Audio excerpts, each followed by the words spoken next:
Hello, you three, and welcome back to English lesson number 2 with me, Mr. Cameron. I hope you enjoyed the story yesterday, The Way Home for Wolf, and we'll be using that story again as the basis of today's English lesson. But before we get into that, let's warm our brains up by doing a nice, fun activity I always like to do with my class. So bear with me while I share my screen. Here it is. Excellent work. So as you can see, I have a 3x3 box, 9 letters. And in this box, there is a 9-letter word that's all been jumbled up. Okay. Your task, your challenge is to try and make as many words as you can using these letters and these letters only. You can only use a letter more than once if it appears in the box more than once. So I can't use 2 A's in my writing because I only have 1 A, but I can use 2 L's. Okay, so for example, I might be able to make the word all, A-L-L. Okay. What I want you to do is when you're ready, I want you to set a timer for 2 or 3 minutes, pause the video, and then write down as many words as you can using those letters. Okay, good luck, and I hope you do well. You can pause the video now.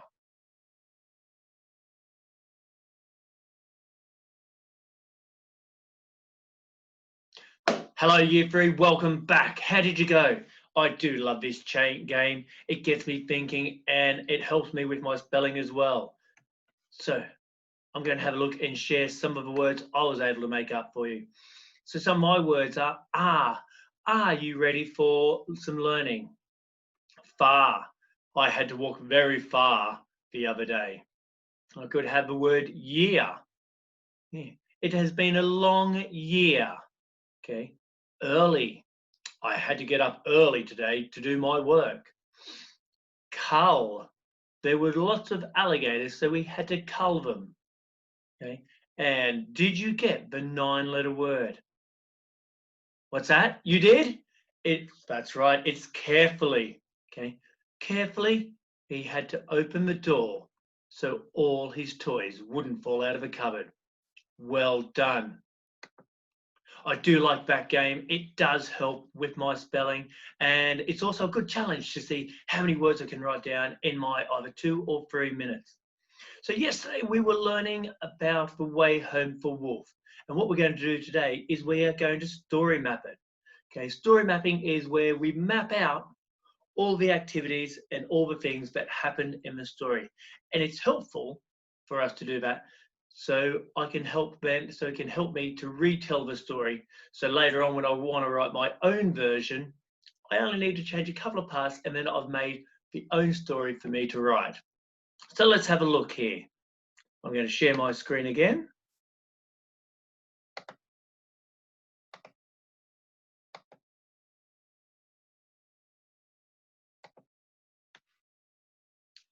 So this story we have here is Goldilocks and the Three Bears. Now, I'm going to go through each part just to show you an example of a story map, and then I'll go through the example of Way Home for Wolf, and you can draw and copy it as we go. So once upon a time, there were 3 little bears, and they lived in a little cottage by the woods. One sunny morning, Mummy Bear made some porridge for all of them. But Daddy Bear tasted his porridge and said, "My porridge is too hot." So the bears set off for a walk.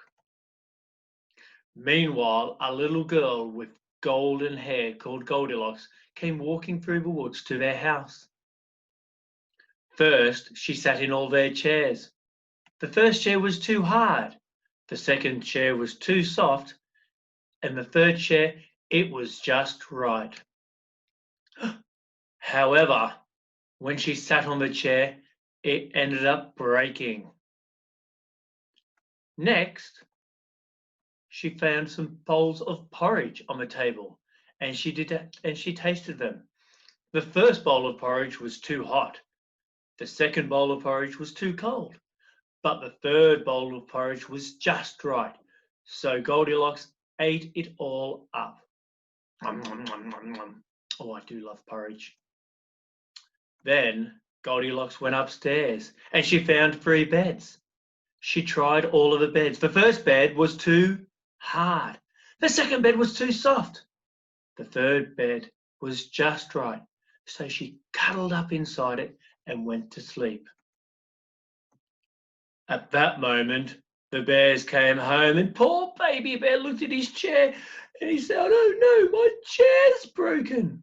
And then he looked at his bowl of porridge and he burst into floods of tears. He said, "Oh, someone's eaten all my porridge." The bears went upstairs. Baby bear said, "Look, someone is sleeping in my bed." At that moment, Goldilocks woke up and the bear said, "Who are you?" Goldilocks got such a fright that she ran all the way home.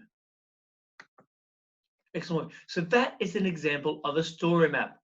What we're going to do now is we're going to map out our own story map for Way Home for Wolf. So what you'll need is your pencil and a piece of paper, and you can do some colouring once we've got all our ideas down. Are you ready? Excellent work. I'm going to share my screen back again to get us ready.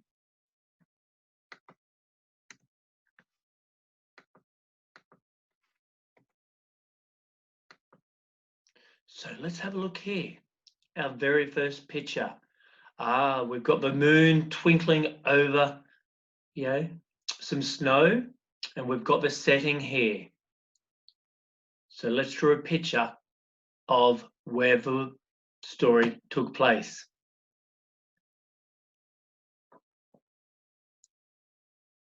Okay, are you ready? Let's have a look. Oh, and now we've got the loudest, youngest, wolf here, Wolf, and he's howling. Oh! Let's pause the video here and draw a picture of Wolf.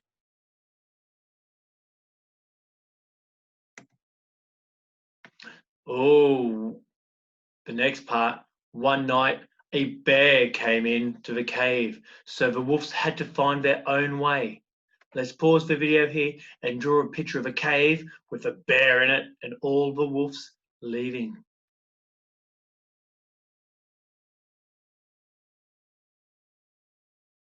Welcome back. Let's have a look. What's the next part?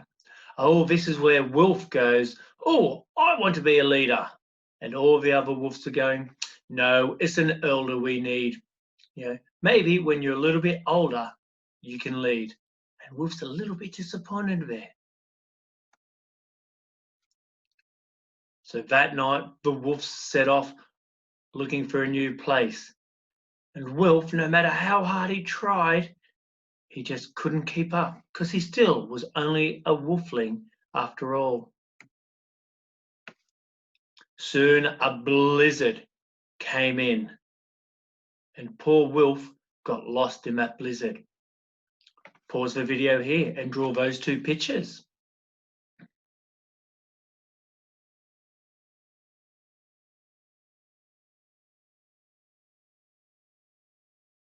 Excellent work.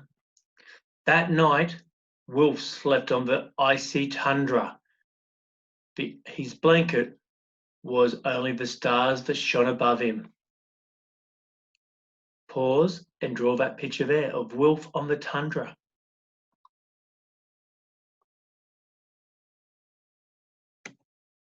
Excellent work. Welcome back. Now, the next morning, as the sun started to rise, the ice started to crack, and Wolf jumped up in fright.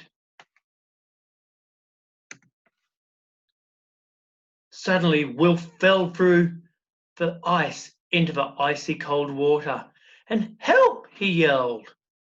Luckily, a narwhal heard his cry. Quietly, sensibly, pause the video here and draw those 2 pictures.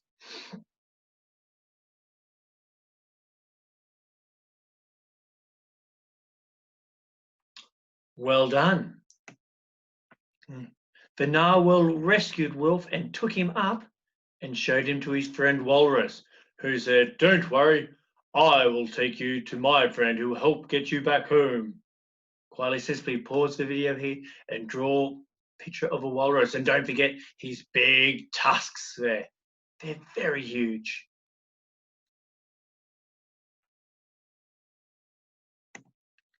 Okay, the next animal that helps Wilf is the muskox. And you can see Wilf there all cuddled up in the thick fur of the muskox to keep warm. So pause the video here and draw the muskox.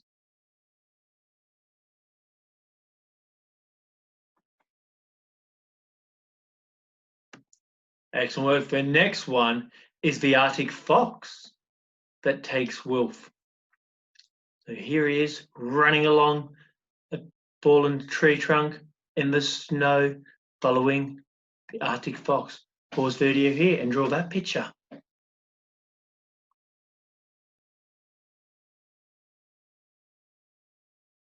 Excellent work. Welcome back. Can you remember what the next animal was? That's right. It's the goose flying overhead. So there's the goose flying overhead, and there's poor little Wilf looking up, following as the goose honks her way through the forest. We have 2 more animals left.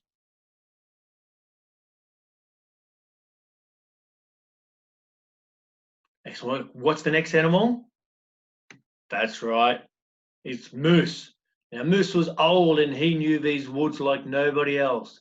He was slow and steady, a bit like the tortoise in The Hare and the Tortoise. He was slow and steady and true and just plodded along, taking Wilf all the way to the last animal.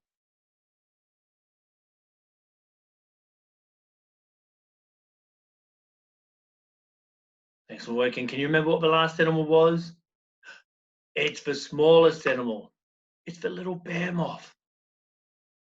So there's Wilf and the bear moth fluttering through the woods, taking Wilf all the way home. Now, when Wilf got home, he was surrounded by all the other wolves who fussed over him and talked about who missed him the most.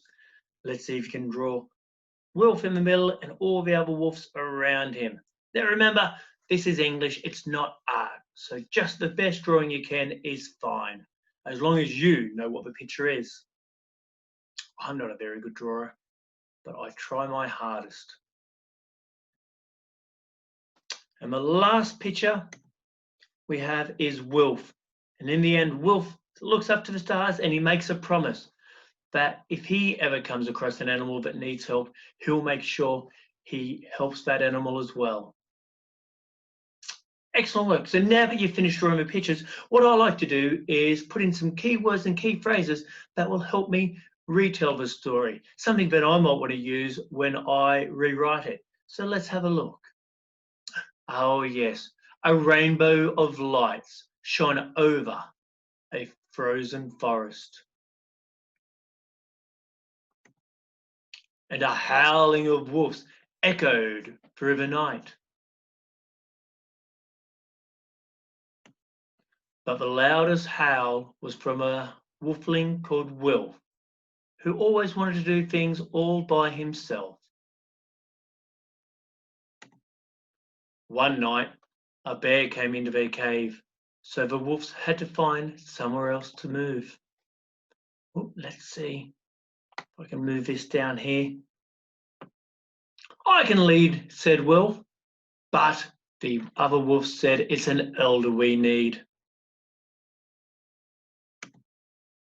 As they climbed and clambered over the hills, poor little Wilf got further and further behind, until he was so far behind and a blizzard blew in, forcing Wilf to lose his way. That night, Wilf curled up on the tundra under a blanket of stars. The next morning, the sun rose, which made the ice start to crack. Suddenly, Wilf fell into the frozen water. Luckily, a narwhal heard him. Oh, what was that? Oh, the majestic underwater unicorn. Well done. Heard him and came to his rescue.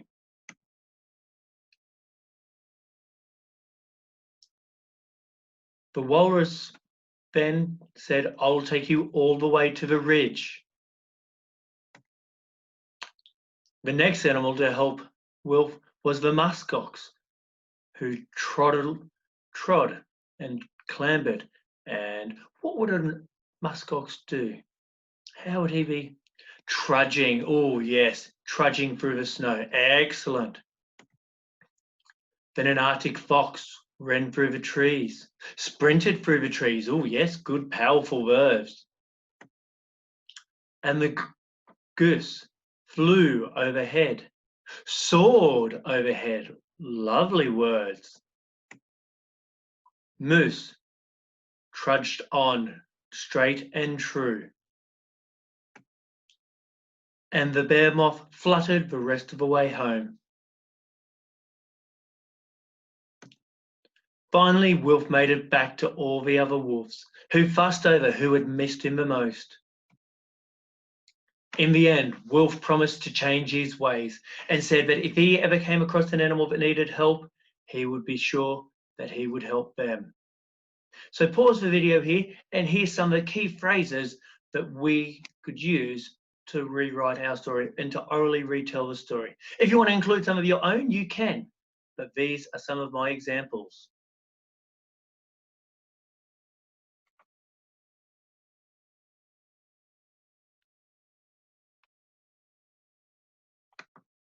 Okay, so that is story mapping, boys and girls. Now keep hold of that story map, because what you can do is every time you come to a new English lesson, you can just quickly retell it. Okay, that way you really know the story. And at the end of all these lessons, if you want to change some of the parts of it, you could then be able to write your own story, The Way Home for Wolf. So you might want to change it to a desert animal. Okay, it could be a phoenix fox or something like that. It could be in a jungle, and then changing just different parts of it. So then you can write your own story based on A Way Home for Wolf. I hope you enjoyed today's English lesson. It's really fun. It's a little bit of art, a little bit of English, all joined together. Okay, take care, and I can't wait to see you tomorrow for our next English lesson with me, Mr. Cameron. See you.